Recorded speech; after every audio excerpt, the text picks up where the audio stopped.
মজুমদার। দেশের নাগরিকদের ভোগান্তিবিহীন পাসপোর্ট সেবা দিতে পুলিশ ভেরিফিকেশন প্রক্রিয়া বাতিল করছে স্বরাষ্ট্র মন্ত্রণালয়। আজ সুরক্ষা সেবা বিভাগের অতিরিক্ত সচিব কাজী গোলাম তৌসিফ স্বাক্ষরিত পরিপত্রে তথ্য জানানো হয়। পরিপত্রে জানানো হয়, নতুন পাসপোর্টের আবেদনের ক্ষেত্রে অনলাইনে যাচাইকৃত জাতীয় পরিচয়পত্রের তথ্যের ভিত্তিতে আবেদনকারীদের পুলিশ ভেরিফিকেশন ব্যতি রেখে পাসপোর্ট প্রদান করতে হবে। বিদেশে অবস্থানরত বাংলাদেশি নাগরিক এবং অপ্রাপ্ত বয়স্কদের জন্য পাসপোর্টের নতুন আবেদনের ক্ষেত্রে অনলাইনে যাচাইকৃত জন্ম নিবন্ধন সনদের তথ্যের ভিত্তিতে আবেদনকারীদের পুলিশ ভেরিফিকেশন ব্যতি রেখে পাসপোর্ট প্রদান করতে হবে। এতে আরও বলা হয়, পাসপোর্ট পুনরায় ইস্যুর ক্ষেত্রে বিদ্যমান পাসপোর্টের সঙ্গে চাহিত মৌলিক তথ্যে নিজ নাম, পিতামাতার নাম, জন্ম তারিখ, জন্মস্থান পরিবর্তন হলে জাতীয় পরিচয়পত্রে প্রদত্ত তথ্য দিয়ে পাসপোর্ট ইস্যু করা যাবে। তারুণ্যের পিঠা উৎসব ও এসএসসি পরীক্ষার্থীদের বিদায়ী অনুষ্ঠান অনুষ্ঠিত হয়েছে আজ সিলেটের কোম্পানিগঞ্জের রাজনগর নতুন বাজার উচ্চ বিদ্যালয়ে। বিদ্যালয়ে আয়োজিত অনুষ্ঠানে বিদ্যালয়ের শিক্ষক, শিক্ষার্থী, অভিভাবকবৃন্দ উপস্থিত ছিলেন। এদিকে তারুণ্যে ও বসন্ত উৎসব পালিত হয়েছে আজ মৌলভীবাজারে। শহরের সালমন স্কুল কলেজ মাঠে এই উৎসব অনুষ্ঠিত হয়। পরে অনুষ্ঠিত হয় আলোচনা সভা। উৎসবে শীতের পিঠা, তারুণ্য, ঋতুরাজ বসন্তের পোশাক, জুলাই 36-এর চিত্র ও গ্রাফিতি প্রদর্শনী ও বইমেলার 23টি স্টল স্থান পায়। পাশাপাশি শিক্ষার্থী ও শিল্পীদের অংশগ্রহণে অনুষ্ঠিত হয় মনোজ্ঞ সাংস্কৃতিক অনুষ্ঠান, উপস্থিত বক্তৃতা, বিতর্ক, কুইজ প্রতিযোগিতা। এতে 3টি ইভেন্টে কলেজের 28 জন শিক্ষার্থী অংশ নেয়। এর মধ্যে 9 জনকে বিজয়ী ঘোষণা করে পুরস্কৃত করা হয়। কলেজ কর্তৃপক্ষ এর আয়োজন করে।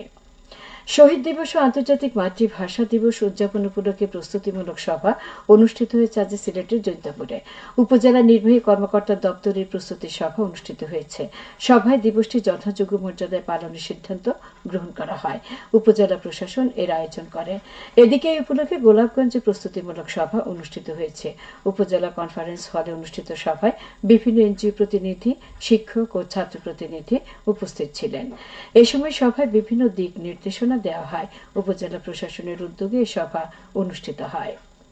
সিলেট জেলা মহানগরে জামাতের উদ্যোগে বিক্ষোভ মিছিল ও প্রতিবাদ সমাবেশ অনুষ্ঠিত হয়েছে। আজ দুপুরে রেজিস্ট্রারি মাঠ থেকে এ সমাবেশ অনুষ্ঠিত হয়। এ সময় বক্তারা জামায়াতের সাবেক ভারপ্রাপ্ত সেক্রেটারি জেনারেল এটিএম আজহারের মুক্তির দাবি জানান। আগামীকাল থেকে 3 দিন ব্যাপী সপ্তম মুরারিচাঁদ বইমেলা শুরু হচ্ছে। কলেজ ক্যাম্পাসে আয়োজিত এই বইমেলা প্রতিদিন সকাল 10টা থেকে বিকেল 5টা পর্যন্ত চলবে।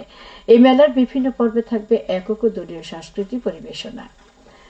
মৌলভীবাজার পৌর এলাকার চাঁদনীঘাট মনু নদী ব্রিজ থেকে ফরেস্ট অফিস রোড হয়ে মাইজপাড়া পর্যন্ত 3.25 কিলোমিটার সড়ক উন্নয়ন ও উভয় পাশে ড্রেন নির্মাণ কাজ শেষ হয়েছে।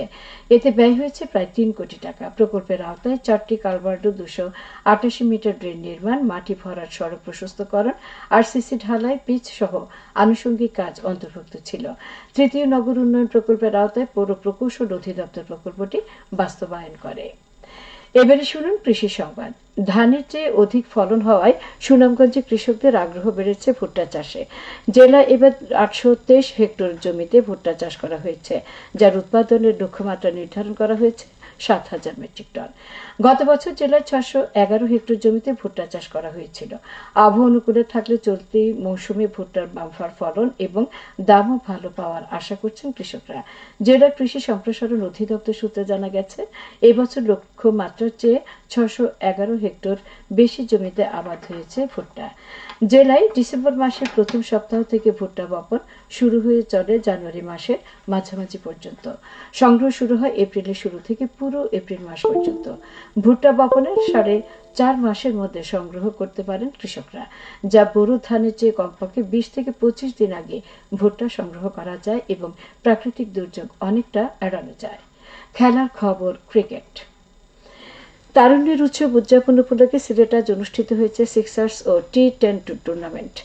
নগরের জেলা স্টেডিয়ামে অনুষ্ঠিত ম্যাচে সিলেট ব্লু দল 6 উইকেটে সিলেট হোয়াইট দলকে পরাজিত করে চ্যাম্পিয়ন হয়েছে। জেলা প্রশাসনের সহযোগিতায় জেলা ক্রীড়া সংস্থা ও জেলা ক্রীড়া অফিস এই টুর্নামেন্টের আয়োজন করে। সবশেষে আবহাওয়া। রাত 1টা পর্যন্ত পূর্বাভাসে বলা হয়েছে সিলেট সহ পার্শ্ববর্তী এলাকার জন্য কোনো সতর্কবাণী নেই এবং কোনো সংকেতও দেখাতে হবে না। আজ সিলেটে সর্বোচ্চ তাপমাত্রা ছিল 30.7 ডিগ্রি এবং সর্বনিম্ন 18.7 ডিগ্রি সেলসিয়াস। বাতাসে আর্দ্রতা ছিল সকালে 72 এবং সন্ধ্যায় 64%। আগামীকাল সিলেটে সূর্যোদয় হবে 6টা 25 এবং অস্ত যাবে 5টা 48 সংবাদ শেষ হলো। আমাদের পরবর্তী স্থানীয় সংবাদ প্রচারিত হবে আগামীকাল সকাল 8টা 10।